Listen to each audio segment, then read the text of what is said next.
सभी श्रोताओं का रामायण की कथा में हार्दिक स्वागत अभिनंदन। आज के प्रसंग में आप सभी के सामने प्रस्तुत है दंडक वन में विराध का वध। बढ़ते हैं कहानी की तरफ। सीता और लक्ष्मण के साथ राम ने दंडक वन में प्रवेश किया। वहां पर उन्हें ऋषि मुनियों के अनेक आश्रम दृष्टिगत हुए। वह क्षेत्र अत्यंत मनोरम था। वहां पर बड़ी बड़ी यज्ञशालाएं थी तथा हवन सामग्री भी प्रचुर मात्रा में उपलब्ध था।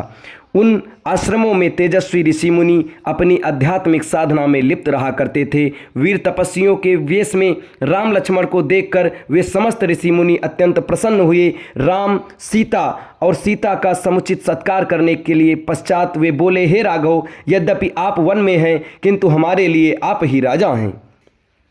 हम वनवासियों की रक्षा करना आपका परम कर्तव्य है। आत्मचिंतन में व्यस्त रहने वाले यहाँ के निवासी तपस्वियों को दुष्ट राक्षस निर्विघ्न रूप से ईश्वर आराधना नहीं करने देते। वे उनकी तपस्या में विघ्न तो डालते ही हैं, साथ ही साथ निरपराध तपस्वियों की हत्या भी कर डालते हैं।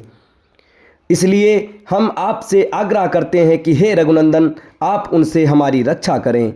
रामचंद्र ने उन्हें आश्वस्त किया कि वे शीघ्र ही इन राक्षसों का विनाश कर इस क्षेत्र को निरापद कर देंगे। वहां से उन्होंने महावन में प्रवेश किया, जहां नाना प्रकार के हिंसक पशु और नरभक्षक राक्षस निवास करते थे। ये नरभक्षक राक्षस ही तपस्वियों को कष्ट दिया करते थे। कुछ ही दूर जाने के बाद बाघंबर धारण किए हुए एक पर्वताकार राक्षस दृष्टिगत हुआ। वह राक्षस हाथी के समान चिंघाड़ता हुआ सीता पर झपटा। उसने सीता को उठा लिया और कुछ दूर जाकर खड़ा हो गया। उसमें राम ने लक्ष्मण को संबोधित करते हुए कहा, तुम धनुष बाण लेकर दंडक वन में घुस आए हो। ऐसा प्रतीत होता है कि तुम्हारी मृत्यु निकट आ गई है।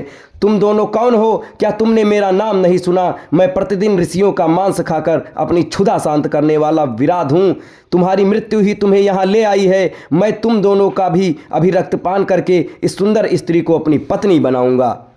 उसके दंभयुक्त वचनों को सुनकर राम लक्ष्मण से बोले, भैया, विराट के चंगुल में फंसकर सीता अत्यंत भयभीत एवं दुखी हो रही हैं। मेरे लिए ये बड़ी लज्जाजनक बात है कि कोई अन्य व्यक्ति उसका स्पर्श करे। पिताजी की मृत्यु तथा अपने राज्य के अपहरण से मुझे इतना दुख नहीं हुआ जितना आज भयभीत सीता को देखकर हो रहा है।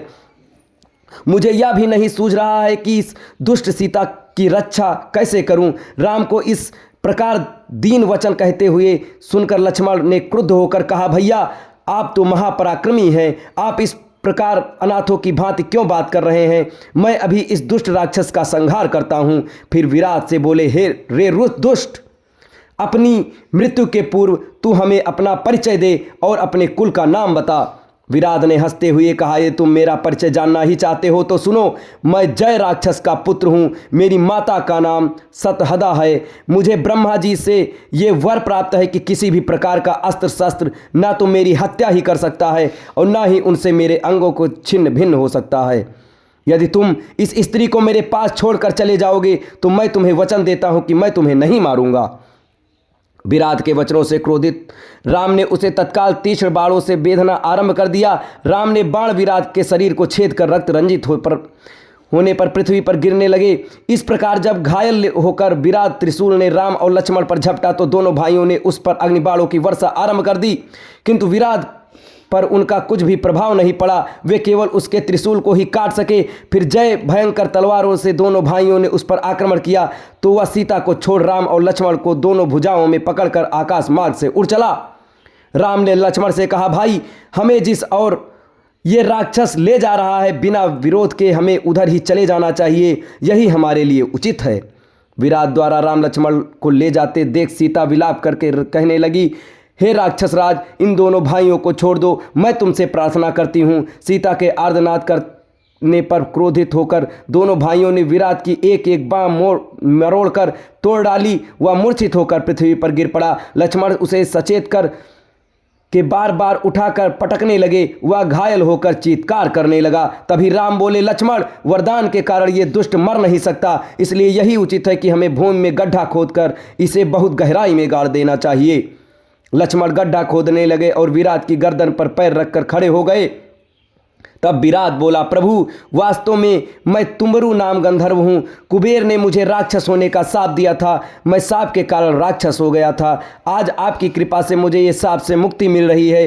राम और लक्ष्मण ने उसे उठाकर गड्ढे में डाल दिया और गड्ढे को पत्थर आदि से पाट दिया। सारा वन प्रांत उसके आर्तनाद से गूंज उठा। अब इसके आगे की कथा आपको अगले वीडियो में बताई जाएगी। तब तक हमारे साथ बने रहें। धन्यवाद।